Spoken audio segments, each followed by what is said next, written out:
जब बिहार के बेटे दलितों, वंचितों के प्रिय और मेरे परम मित्र पद्म विभूषण से सम्मानित रामविलास पासवान जी हमारे बीच नहीं है। मुझे संतोष है कि रामविलास जी के विचार को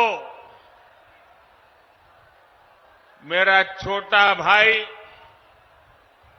चिराग पासवान पूरी गंभीरता से आगे बढ़ा रहे हैं। 19 अप्रैल को आप एनडीए को जो समर्थन देंगे, आप भाई अरुण भारती जी को जो एक एक वोट देंगे, वो रामविलास जी के संकल्पों को मजबूती देगा। साथियों, बिहार की धरती पूरे देश को दिशा दिखाने वाली रही है। बिहार की इस धरती ने आजादी की लड़ाई में और स्वतंत्र भारत की नींव मजबूत करने में बहुत बड़ी भूमिका निभाई है। लेकिन दुर्भाग्य से बिहार के सामर्थ्य के साथ आजादी के बाद 5-6 पीढ़ियों के साथ यहां न्याय नहीं हो पाया। बिहार को एनडीए गठबंधन बहुत ही परिश्रम से एक बड़े दल से बाहर निकालकर लाया है। हमारे नीतीश बाबू की इसमें बहुत बड़ी भूमिका रही है। अब समय आ गया है कि बिहार और तेज गति से विकास करे। इसलिए 2024 का चुनाव बिहार और भारत के भविष्य के लिए बहुत निर्णायक है। ये चुनाव विकसित बिहार के सपनों को पूरा करने का चुनाव है। ये चुनाव विकसित भारत के संकल्प को मजबूत करने का चुनाव है। आज एक और कांग्रेस और आरजेडी जैसी पार्टियां हैं जिन्होंने अपनी सरकार के समय पूरी दुनिया में देश का नाम खराब किया था। दूसरी ओर बीजेपी और एनडीए है जिसका एक ही लक्ष्य है, विकसित भारत का निर्माण, खुशहाल बिहार का निर्माण। आप याद करिए, 10 साल पहले दुनिया में भारत को लेकर क्या राय होती थी। कांग्रेस के राज में भारत को कमजोर और गरीब देश माना जाता था। छोटे छोटे देश आज जो आटे के लिए तरस रहे हैं, उनके आतंकी हम पर हमला करके चले जाते थे। और तब की कांग्रेस दूसरे देशों के पास शिकायत लेकर जाती थी। मोदी ने कहा, ऐसे नहीं चलेगा। भारत वही महान पाटलिपुत्र और मगध वाला भारत है।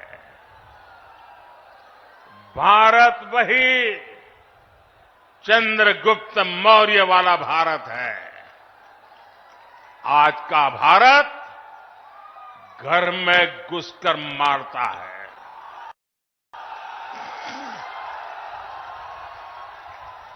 आज का भारत दुनिया को दिशा दिखाता है। अब दुनिया देख रही है कि केवल 10 वर्षों में भारत की साख और भारत की हैसियत आज कैसे बढ़ी है। आज भारत दुनिया की 5वीं सबसे बड़ी अर्थव्यवस्था बन चुका है। चंद्रमा के जिस कोने पर कोई नहीं पहुंचा था, वहां हमारा चंद्रयान, हमारा तिरंगा पहुंचा है। भारत जब G20 की मीटिंग करता है तो उसकी चर्चा भी पूरे विश्व में होती है। ये किसने किया? ये किसने किया?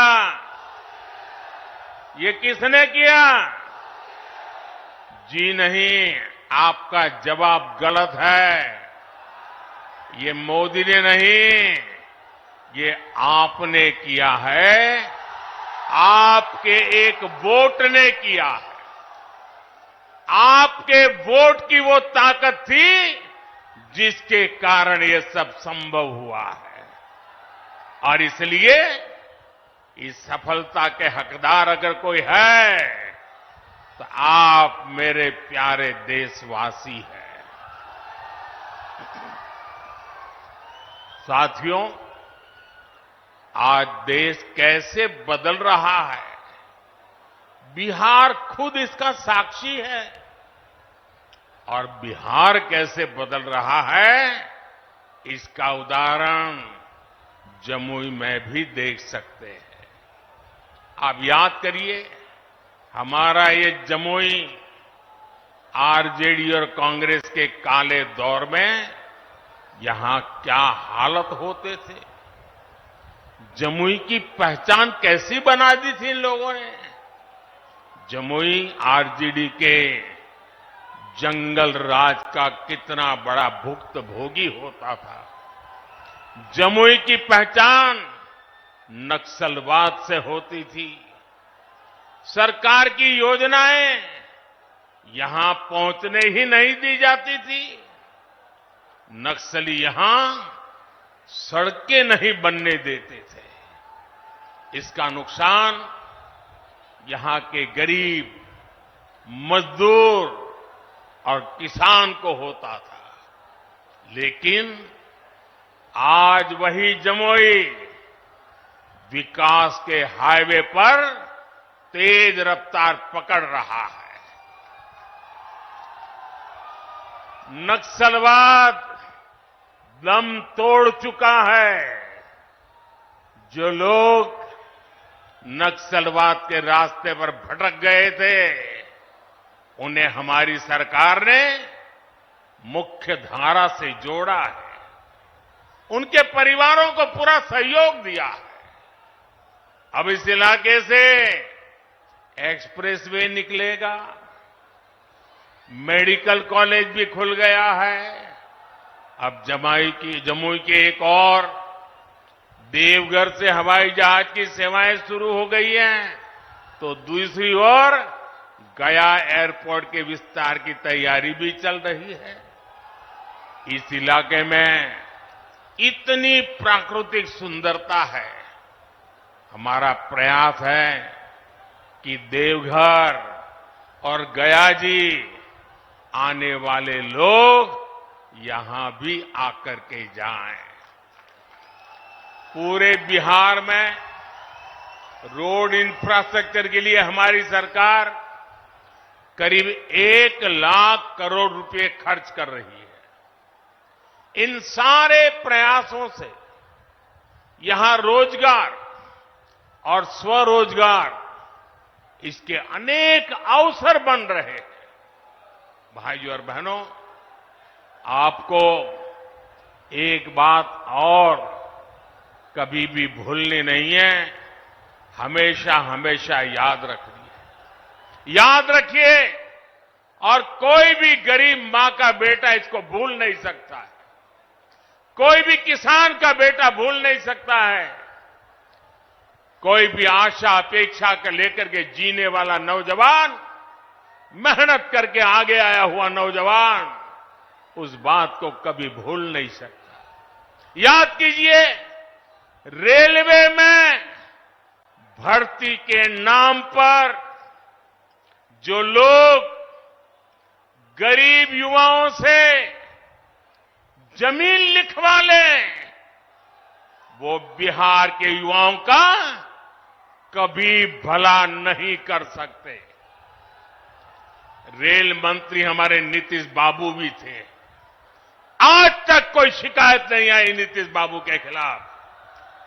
और इन लोगों ने गरीबों की जमीन छीन ली। गठबंधन गठबंधन वालों के समय में केवल खस्ता हाले ट्रेनें चलती थी, लेकिन अब पूरे देश की तरह ही बिहार के लोग भी वंदे भारत ट्रेन में सफर कर रहे हैं।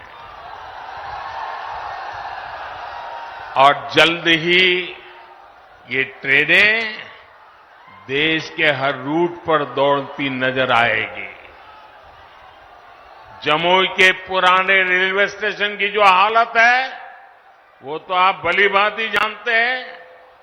अब जमुई का रेलवे स्टेशन भी आधुनिक बन रहा है। कुछ महीने पहले जब नए रेलवे स्टेशन की तस्वीर दिखाई गई थी, तो सब जगह उसकी चर्चा हुई थी। वो दिन दूर नहीं जब बिहार के बड़े रेलवे स्टेशन भी एयरपोर्ट्स की तरह सुविधा युक्त होंगे। साथियों, अभी नीतीश बाबू बता रहे थे कितने सारे काम हुए। भाई चिराग बता रहे थे कितने सारे काम हुए। हमारे सम्राट जी बता रहे थे कितने सारे काम हुए। और मैं भी इतने सारे काम बता सकता हूं, शायद रात भर मीटिंग चलानी पड़े। लेकिन उसके बावजूद भी भाइयों बहनों, ये मोदी है। मोदी की कुछ सोच ही अलग है। ये इतने सारे कामों की सूची बताई जाती है ना, ये 10 साल में जो हुआ वो तो सिर्फ ट्रेलर है, ट्रेलर। अभी तो बहुत कुछ करना है। अभी तो हमें देश को, बिहार को बहुत आगे लेकर के जाना है। आप मेरे साथ सहमत हैं? सहमत हैं? सहमत हैं? और आगे जाना है ना? बहुत आगे बढ़ना है ना? बिहार को भी बढ़ाना है ना? हिंदुस्तान को भी बढ़ाना है ना? साथियों, ये मोदी गरीबी के ताप को सहकर यहां पहुंचा है। इसलिए हर गरीब के सपने का महत्व मोदी भली भांति जानता है, उसको जीने का प्रयास करता है। और इसलिए बिहार के मेरे नौजवान, बिहार की मेरी माताएं बहनें, बिहार के हर बुजुर्ग, मेरे शब्द लिख करके रखिए। और ये मोदी की गारंटी है, आपका सपना, आपका सपना ही मेरा संकल्प है। इसलिए केंद्र सरकार ने गरीब कल्याण को सर्वोच्च प्राथमिकता दी है। केंद्र सरकार के प्रयास से यहां बिहार में गरीबों को 37 लाख पक्के घर मिले हैं। आज बिहार के करीब 9 करोड़ जरूरतमंदों को मुफ्त राशन मिल रहा है और मोदी की गारंटी है अगले 5 साल भी मिलता रहेगा। बिहार में 84 लाख से ज्यादा आयुष्मान कार्ड भी बने हैं। इसलिए ही मैं कहता हूं, जब नीयत सही तो नतीजे सही। साथियों, बीजेपी सरकार इंसानों की सेवा तो कर ही रहा है, हमने पशुधन की भी उतनी ही रक्षा करने का तय किया है। केंद्र सरकार ने बिहार के करीब 2 करोड़ पशुओं को खुरपका, मुंहपका जैसी बीमारियों से बचाने के लिए मुफ्त में टीकाकरण का अभियान चलाया है।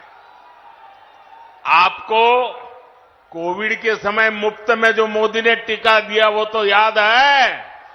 मोदी पशुओं को भी टीका मुफ्त में लगा रहा है। पहले गरीबों का जो पैसा बीच में ही लूट लिया जाता था, अब वो सीधे आपके खाते में पहुंच रहा है। आज बिहार के 85 लाख से ज्यादा किसानों को पीएम किसान सम्मान निधि का लाभ मिल रहा है।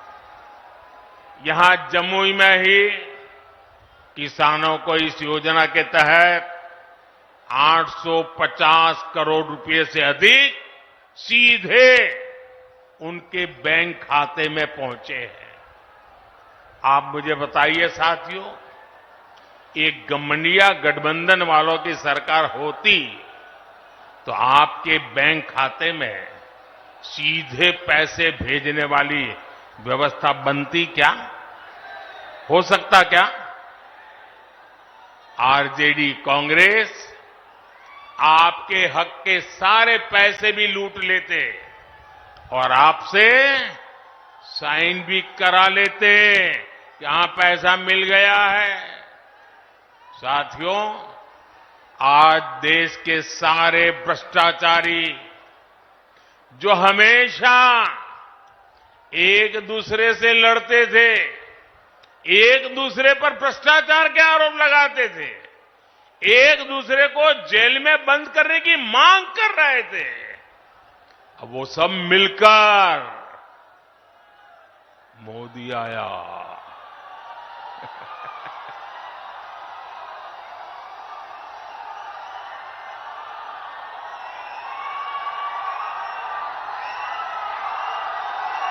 भ्रष्टाचारी कान खोल करके सुन ले, ये मोदी नहीं आया, 140 करोड़ देशवासियों का भ्रष्टाचारियों के प्रति गुस्सा निकल करके आया है।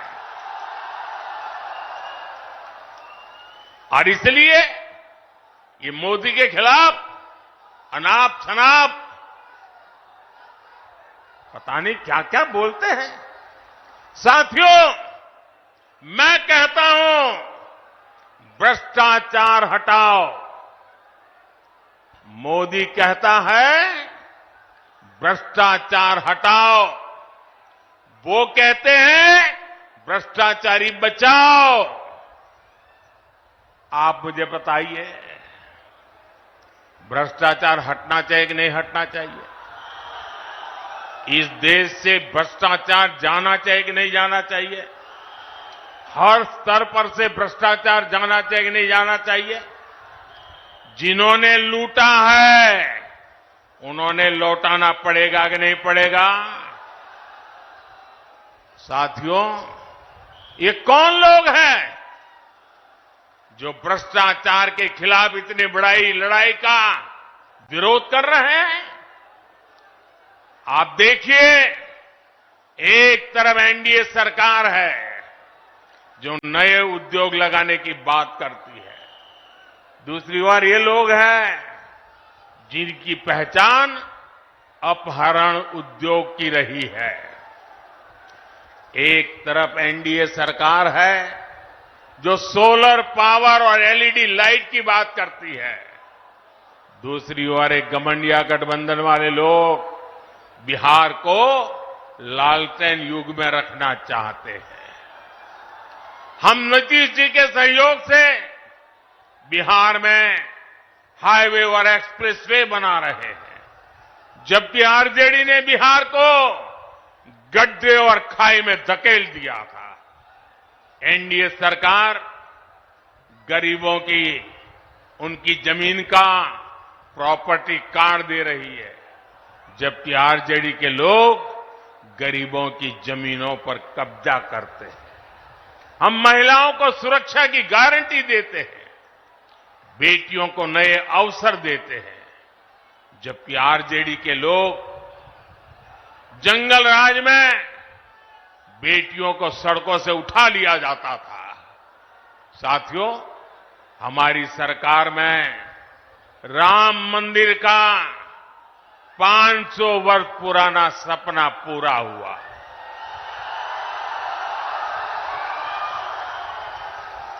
जबकि यही आरजेडी कांग्रेस ने राम मंदिर न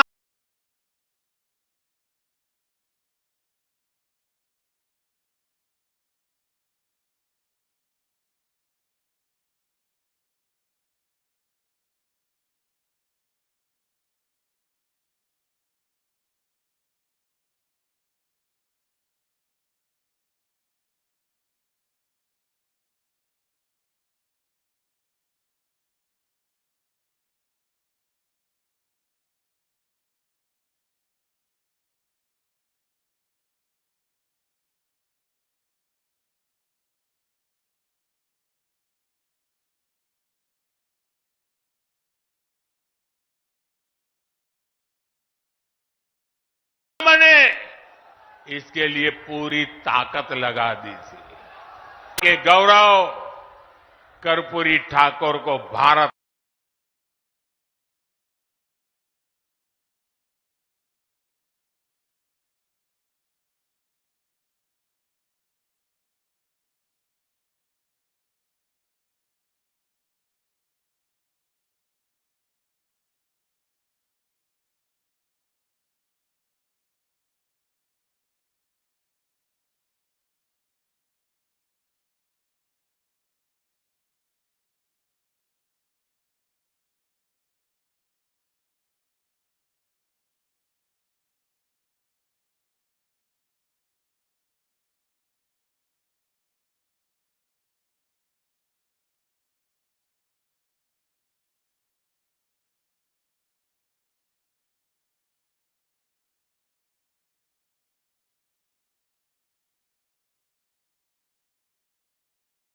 रत्न दिया, तब भी मेरा प्रणाम पहुंचा देंगे। हर परिवार में मेरा प्रणाम पहुंचेगा, ये आपकी गारंटी? तो मेरी गारंटी है विकास की। मेरे साथ बोलिए, भारत माता की, भारत माता की। बहुत बहुत धन्यवाद।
अप्रैल को उसका फाइनल लिस्ट भी आ जाएगा। तो इलेक्शन प्रोसेस बी फेयर और वायलेंस फ्री एंड हो, इसके लिए सभी प्रयास किए जा रहे हैं। सेंट्रल आर्म पैरामिलिट्री फोर्सेज आपने देखा होगा वो एरिया डोमिनेट कर रहे हैं, पेट्रोलिंग हो रही है, रात में भी वो जा रहे हैं और जो वोटर्स हैं अलग अलग जो एरियाज हैं उनमें वोटर्स के साथ बातचीत करके समझ रहे हैं कि कहीं किसी प्रकार का उनके मन में कोई भय, कोई किसी का दबाव तो नहीं है। तो ये इलेक्शन लोग अपनी स्वेच्छा से बाहरी